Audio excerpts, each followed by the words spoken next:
Cool. So currently our core members are not in service. Like I mentioned, in the school districts that we've been able to transition to online learning, we've been able to support students that way too. They're still being paid through the remainder of the year. They're still receiving their Siegel Education Award as promised. But one thing is clear, our students and our schools will need talented people like you in the 2020-2021 school year. So we're continuing to process new and submitted applications for the next service year beginning summer of this coming year. We're expecting that over time, especially by the time our new service year starts, the situation around COVID will be different and our communities and schools will be open again. Of course, we'll adjust and adapt as we know more in terms of like when it's acceptable to gather, and the first couple of weeks of training, student core members are not at their schools yet. They're doing training as a site and with their teams. So we'll adjust and adapt that as we know more in the coming weeks. A couple norms for our session. Please mute your mic if you're not speaking.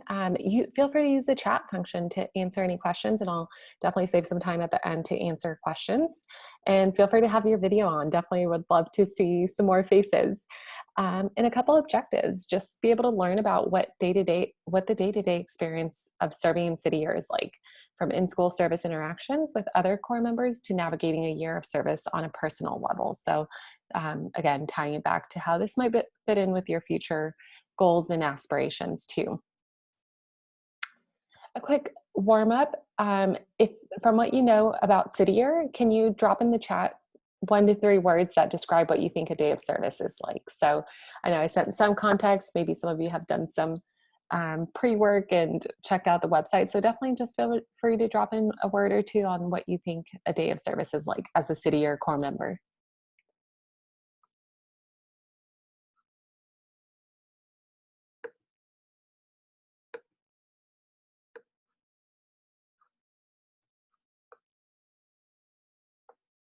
Awesome, thanks Kelsey. Yeah, meaningful, busy.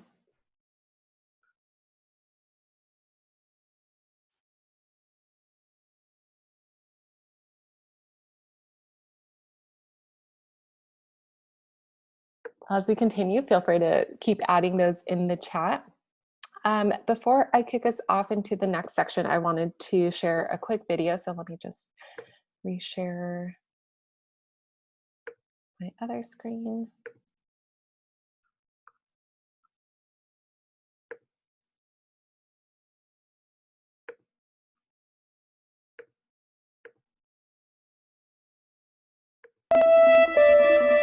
I really do believe that our humanity is tied to one another. The issues in U.S. public education that affect kids' lives tremendously, they affect all of our lives because we're all connected. That, as one of City Year's kind of core values, was really appealing to me. My name is Dan Flynn, and I am a proud core member of City Year Boston. I heard about City Year through a good friend of mine who actually served last year, and it sounded like some of the most fulfilling work that you could be doing. It sounded hard, it sounded challenging, but it sounded really worthwhile.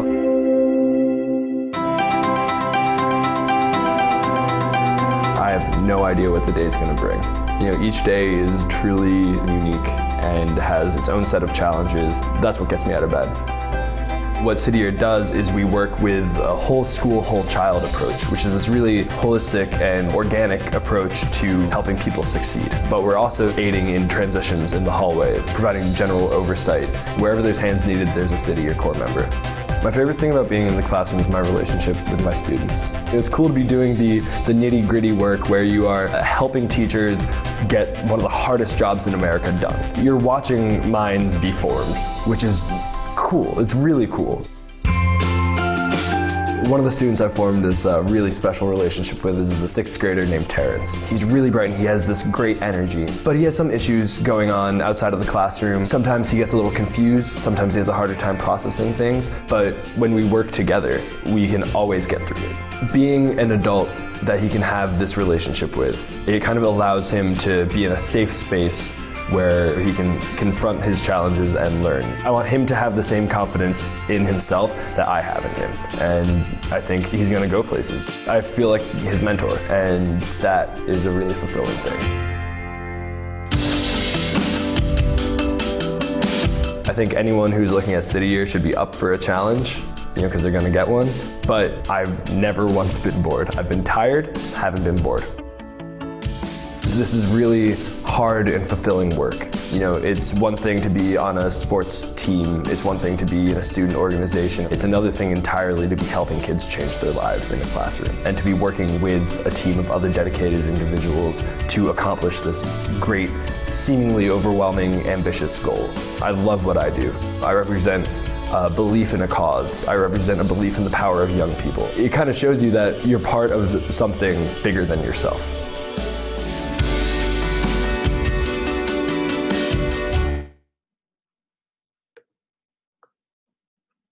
Sorry, one second. Let me just go back to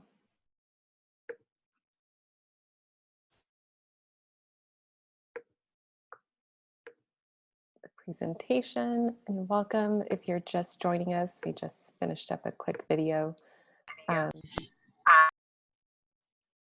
Perfect. So as you saw in the video, our core members are going to be serving in schools during the day as well as after school. And so that's the position that I'm specifically recruiting for and sharing about today. It's an 11-month commitment. I served in the position in Boston from 2012 to 2013, like I mentioned earlier. So I'll share more about like the details of and like the ins and outs of the role. But first I wanted to kind of share a little more about the educational landscape within which City Year operates. So across the country, we're seeing about 800,000 students that are not completing high school every year. So that's about one student every 31 seconds. And so that number has gone down, and it's still a staggering number, and we're still seeing that happening disproportionately in communities of color and in urban cities. So we say it's a solvable problem because we know where it's happening and we know where we need to direct those efforts in those locations. And so we know which students City Year core members need to target by identifying these 3 early warning indicators in attendance, behavior, and course performance. So if a student is showing any early warning signs in either of those 3 areas, it can predict whether they're likely to, graduate on time and successfully make it to the next grade level. So those are the students that we target that are showing any of those signs in those areas where we're seeing the highest dropouts. And so students who exhibit 1 or more early warning signs have at least a 75% chance probability of not completing high school on time. And so, like I mentioned, we're able to target those students from 3rd grade all the way up until 10th grade. So City Year operates from 3rd through 10th, and we're able to support them. The goal would be to support them all as early as 3rd grade, because we know if they're not reading at grade level, as early as 3rd grade, they're going to continue to fall behind. So we want to hopefully successfully have them move on to each grade level, and by 10th grade be on track to graduate on time. So the City Year AmeriCorps member position, a little bit of an overview first of what it's like, and then I'll dive into each of these sections a little bit more. So like I mentioned, it's going to be an 11-month commitment. It's full-time. You'll be at your school Monday through Friday, working alongside a team of other young individuals. So a lot of folks also coming from undergrad. I think last year at SDSU, we had about 25 students apply. Not all of them went on to serve, but we had close to probably like 25 or so apply from SDSU. So definitely have a lot of Aztecs serving in City Year, and excited to see that number continue to grow through this next deadline. But it's a full-time commitment. You'll be serving alongside a team of other young individuals, and you'll be placed at a school. And so let's say you pick Los Angeles. You'll be placed at a school in LA, and you'll be working with that team all year long to support students one-on-one. So for instance, I was in an 8th grade classroom, and so I was with my 8th graders all year long, working with the same group of students. And the goal is to primarily provide tutoring and mentoring during the day. So we target the students that are showing those early warning indicators and work one-on-one with them directly in the classroom, as well as after school and running after school programs. So the after school program is definitely another piece that is built into the structure. So as you saw in the video, it's, definitely was never bored. The days went by fast though, because you're constantly busy throughout the day as well as after school. A couple of the benefits, we have 29 locations across the country. You can select where you want to serve. We don't place you anywhere. That's a cool thing about City Year is you have that autonomy to say where you want to serve for that year. Um, a biweekly living allowance that can range anywhere from 6:30 to 9:30, depending on where you're serving. Again, I'll dive more into these benefits. Relocation allowance, healthcare benefits, food stamps, professional development, student loan forbearance. You'll receive what is called a Seagull Education Award. And that award is essentially a scholarship that can be put towards school loans or future education if you're planning to continue your education. The application process itself is pretty streamlined. Our next deadline is at the end of this month, May 29th. You simply have to submit a short answer plus a resume and a professional reference. That can all be done online directly on our website. And interviews are conducted via phone or Skype. So I'll share more about like what happens throughout the interview process. So diving a little more into the day-to-day and what that could look like. So for instance, I was with my eighth graders and they had multiple teachers at that point. So if you're in the elementary school level, you'll likely be with one partner teacher. If you're in the middle school or high school, you might have multiple partner teachers. So I went with my eighth graders to all of their core classes and supported those students that needed the most support. And so we primarily track in math and English. That's where we want to see those improvements. And we'll use different metrics and data to track that progress. But I was still in my eighth graders' social studies class and science class. So I still supported them in those academic areas, but the goal is really to track their progress in those two subjects. Some folks, if you're in the middle school or high school space, some folks might be specifically devoted to a math or English class, just depending on how that school is structured. But for me, I kind of like focused on all of their core subject or supported them in all of their core subjects. You'll collaborate with teachers to identify student support needs. So because you're in the classroom, because you're working so closely with those students and building those close relationships, a lot of times students will want to come to you and confide in you and be able to just connect in a way that maybe they don't feel comfortable, or maybe, it just might seem a little more daunting to try and share that with a teacher who is, focused on teaching a class of 30 plus students. So they might feel more comfortable coming to you if something's going on, and then you can be that liaison between the teacher and the student, and vice versa. If there's something that the teacher sees that they need for that student, but maybe they can't do it in that moment in time, the core member can do that. You'll also lead your team as a coordinator in a specific area to meet those school needs. So for instance, I was the after school coordinator on my team. We had a data coordinator, communication coordinator, as well as other roles. So that's in addition to your tutoring and mentoring responsibilities, you'll lead your team in that area. So that was a fun way to add a couple additional like responsibilities outside of like my normal day-to-day. So as a team, we still like ran the after school program together, but I kind of led the logistics for that and the programming and lesson planning for all of that too, but definitely leveraged my team for support, especially in that space. You'll create experiences that positively influence school culture and build those positive relationship with students. So we are at the door every single day, greeting students as they get to school, getting them excited to be there. I think that was like one piece of feedback, among others, that we got from our school site that we served at was just, how drastically different the climate and the environment is with having a city year team at their school site. It just gets the students excited, just adds this other element that maybe, wasn't there before. Maybe it was, but we just help bring that out a little more by being able to like solely emphasize on that. Sometimes schools may not have the capacity or the bandwidth to be able to like provide those additional like experiences for students.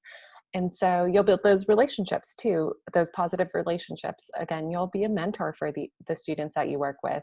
For me, I was working with eighth grade students. So oftentimes it was, working through some eighth grade, like middle school drama that they might be going through. But other times, it might be, we know students might be experiencing different levels of trauma whether it be at home or at school. And if they don't have someone that they can talk to or connect with, that's going to make it harder to focus and make academics their priority. So they need someone that they can talk to and work through some of those things. And again, we know we're not trained counselors to that capacity, but oftentimes it's just being there to listen and empathize with what they might be going through. And lastly, you'll lead those enriching after school programs. So like I mentioned, I was the coordinator for my after school program. Typically they're going to be about 2 hours long, depending on the city. Some, like I know in San Jose, they have a little bit of a longer after school program. But when I served in Boston, it was about 2 hours long. We had the first hour was homework and tutoring help, and that was open to the entire school. And then the second hour was also an enrichment lesson. So that was kind of like the fun space where we got to get really creative with it, add our own personal interest to it too. So if core members are passionate about certain hobby or want to just create a lesson plan around something they're passionate about, like that's the space you can do that. So we did a lot of art education in our after school program. As we know, with funding cuts, art is usually the first thing to go. So they didn't have a ton of art education or electives during the day. So we were able to do that in the after school program. And we reached out to local art, a stationery store that provided art supplies for our students, in-kind donations. And then we also tapped into like local museums too, that provided free student tickets. And we got to do some cool after school field trips with that too, which was one of my favorite experiences, was when we took our students to the Museum of Fine Arts in Boston, which was literally in their backyard. But I think because of how siloed and these invisible barriers that had been set up for our students, they had never been to the museum or never ventured into this other community. And so we gave them sketchbooks and let them go around the museum and just sketch whatever they wanted. It was really cool just to see our students step into that environment and really be like encouraged to think in a new space or in a new creative way that they hadn't been encouraged to do before that. And so your team will really be your support system throughout the year. I still keep in touch with some of my teammates to this day. Again, I think a lot of folks are coming into the similar space of wanting to make an impact, wanting to work towards social change. Not everyone might necessarily be wanting to go into education, and that's okay. Like, you don't have to go into education to want to do our program.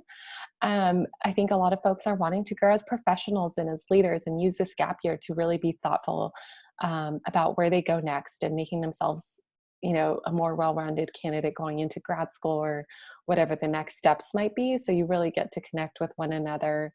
And you'll leverage each other throughout the year too, because everyone's kind of sharing in this experience together. You'll also have built-in leadership on your team too. So in addition to your team, you have a team leader and a program manager. So the team leader and the program manager are city year personnel, but they're not working with students. They're working solely with like the city year team to support them in the day-to-day. Also have regular one-on-one check-ins with them to see how they're doing personally, how they're doing professionally too. If any issues arise, they can be there to be that liaison between the administrators and the teachers at the school, and really help to mitigate any of those issues that might come up, but then also just be able to support the team too with their day-to-day. And so City Year is a really unique experience where, I told myself, I was like, you know what, when else will I have that opportunity to go somewhere new, challenge myself, step out of my comfort zone and step into a new community? I think, to be completely honest, I grew up in, a pretty um, affluent, like middle class neighborhood. And I felt very like sheltered in that sense too, of not having gotten like a broader exposure to the different systemic inequities too. And so I think not until I got to UCSD did I begin to see those systemic inequities. And then doing an experience like City Year really gave me that strong understanding of, it's not just access to quality education, it's access to proper healthcare, proper nutrition, so many other systems that intersect. And so I went into this year with that mindset of like being open-minded to this new like challenge and this new experience and really wanting to just give it my all. And I think it's one of those experiences too, where it is what you make it. So definitely coming in with that open heart and open mind is what we always tell core members that are coming in to remember throughout the year too. So in terms of the benefits, like I mentioned in that first overview slide, you'll receive that biweekly living stipend. So that can vary depending on the location. It can be anywhere from 6:30 to 9:30 every 2 weeks. San Jose does have the highest stipend, which is about 9:30 every 2 weeks, and that's for all your living expenses. I tell people it's feasible for one. I definitely did it in Boston when the stipend was probably closer to like 500 every 2 weeks. Um, it's feasible for like the basic expenses is what I usually say.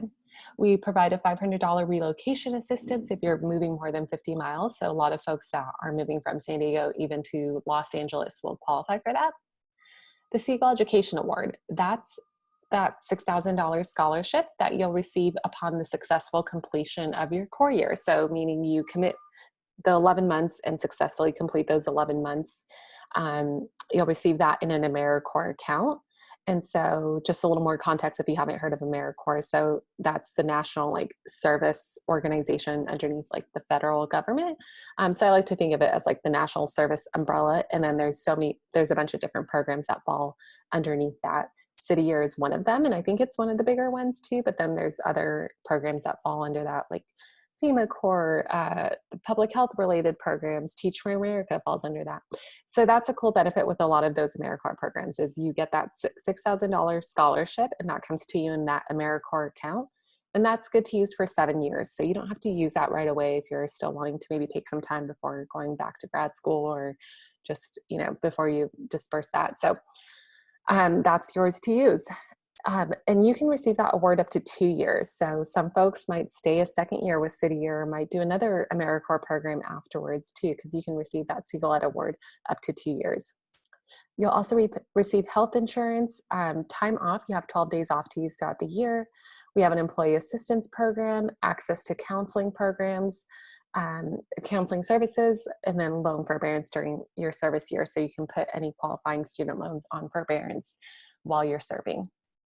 So in addition to the Siegel Education Award, which I just explained, you'll also have access to City Year alum scholarships. So these are scholarships that we've worked with different institutions across the country to obtain. And so they range anywhere from 25% to 100% tuition to more than 100 schools across the country. And the programs range from, social work, law, MBA, counseling, education, policy. There's a couple public health programs on there. So again, I think, that's telling to the fact that you don't have to go into education to want to do City Year. A lot of folks will come into this experience to then get a better understanding or just get that experience before applying to those programs too. And so those you would have to apply for through like the application process, and that's on our alumni page too. You would have to go through that application process, whereas the Siegel Education Award is available to you upon completion, and that comes directly to you. So in terms of professional development, like I've been saying throughout this presentation, some folks do want to go into education and will come into City Year to get their feet wet in the classroom. I think the City Year core member is a great position to really get your footing and like understanding of like a classroom relationship management with your students and just be able to work closely with the teacher. So it is a great way to get your feet wet in education in that aspect. And so some people do go on to teach or obtain their credential after City Year, but a good majority also go into different sectors. So some people might stay in education, but go on to do policy work or higher ed, administration. It really can vary. Government and nonprofit is another large sector for me. I stayed in the nonprofit sector ever since my core year, and I think I never would have had that strong understanding of nonprofits had I not done City Year and then went on to pursue my master's in nonprofit leadership and management. So I think City Year definitely gave me that strong understanding of what nonprofits are doing to fill those market and government gaps. Health and medicine, I had 2 people on my team that were taking a year off before applying to medical school. So they were using the year to work on their med school apps, interview. They have that time off so they could fly across the country to interview for their programs. Business and law, I had one person on my team that went on to get their MBA. So it really does vary. Again, I think just getting that understanding at this level of the systemic inequities and being more civically informed and engaged and taking that with you in your respective sector I was talking with an employer recently, actually at SDSU. One day I ran across this employer that I frequently see there, and was kind of sharing a little more about our program. He's like, we love to see service learning on resumes because we know the service that they're doing, we know the skills that they're gaining too. All of the soft skills that you'll do in city, or you're working on a diverse group, you're working on a team at a leadership level, building community, all of those soft skills that you apply in any field that you go into, I think has city or has that potential to help you just grow in those areas and really build upon those areas. So I definitely encourage you, even if you weren't considering like a gap year or a service year, I think definitely now with the economic landscape and where things might be going too, it might be a good time to consider something like this too, while you continue your job search, while you build up your portfolio too, and make yourself a more competitive candidate to going into grad school programs. I think a lot of grad school programs too, where you're working with people, you're for instance, I was applying to marriage and family therapy programs straight out of undergrad. Actually, I was applying to SDSU's program, and I was looking around the room to everyone I was interviewing with, and everyone had a couple of years of experience under their belt. Like I was one of the only ones coming straight out of undergrad. And then looking back now, I'm like, well, that makes sense. At marriage and family therapy, they're going to want you to have experience working with people, at different levels, and an experience like Citier can give you some of that experience too. So definitely making yourself a more competitive applicant, having this full-time experience versus like coming straight out of undergrad too. I think a lot of programs are going to want to start seeing that too, just seeing that on the ground experience. And so in terms of the application process itself, like I mentioned, we have those 29 locations across the country. There's a couple different ways you can apply. So if you have one particular site in mind, you can preference your top 3 choices. Your application will always be routed to your first choice. So let's say you pick your first choice is San Jose, then second choice is Sacramento, and third is LA. It's always going to be routed to your first choice, which in this case would be San Jose. And you'll be processed with that site. Should any of our sites be full, then we would give you the option to like transfer to your second choice, just depending on what that looks like at this point in the year. I think we have 2 sites on the West Coast that are looking close to full, but we're still accepting applications. You can also apply to a region. So let's say you want to stay on the West Coast. Like I don't mind where I go on the West Coast, just want to stay, closer to home, where it's a 1 or 2 hour flight home or something. So we can place you somewhere in the West region. So the West region would consist of the 3 sites in California plus Denver and Seattle. And so we'll place you at one of those higher need sites at that location. At that region. The third way you can apply is through our serve where most needed option. And so that serve where most needed option will place you at any of our locations across the network that are of high need right now. So that can be, I think Boston's a higher need site right now. New Hampshire is also a higher need site. So we could place you at any one of those. So I tell people, if you're leaning towards a particular location or site, definitely put that as your first choice or a region. Because I definitely want you to enjoy where you're placed that year, where you are serving that year. That will definitely play a role into your experience overall too. So another thing too with like locations, each location will have their local benefits too. So a lot of sites will have like transportation passes too. In Boston, we got free transportation passes each month. So we got to get around the city for free, essentially via public transit. So that was nice. So you don't have to pay for that out of pocket. Same thing with some of our West Coast sites too. I know LA does provide like a metro pass too.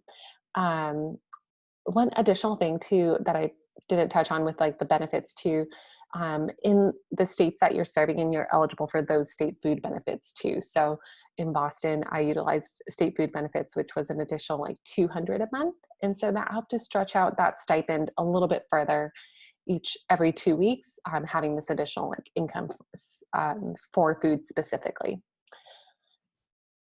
And so our next deadline is May 29th. By the time, once you apply on May 29th, you'll be notified on June 19th if you're invited to serve. From there, you have 2 weeks to either confirm or reject that offer if invited to serve with City Year. So once you submit your application, let's say you submit for the May 29th deadline, you'll be invited to interview. All of the interviews are done via phone or Skype, so you don't have to travel anywhere. Your professional reference will be submitted by then, so we'll just make sure that's completed before we can extend an offer. And then June 19th, you'll receive that email notification if invited to serve with City Year. But I tell people definitely reach out to me directly. I love to connect one-on-one and just be able to share more about the process, provide more insight, review your application, or just provide more clarity around like what the City Year core member position entails, or if there's a particular location that you're interested in, I'm happy to connect you with someone at that site so you can get a better understanding of what it looks like to serve at that specific location. Yeah, I definitely will follow up with folks that attended today to just be able to see if you want to connect in the coming weeks as you think about next steps after graduation and before applying too. So I appreciate you all attending today. I'm going to stop sharing my screen and would love to just answer any questions now if anyone has any questions. And feel free to chat them too if you want to chat it in the chat box.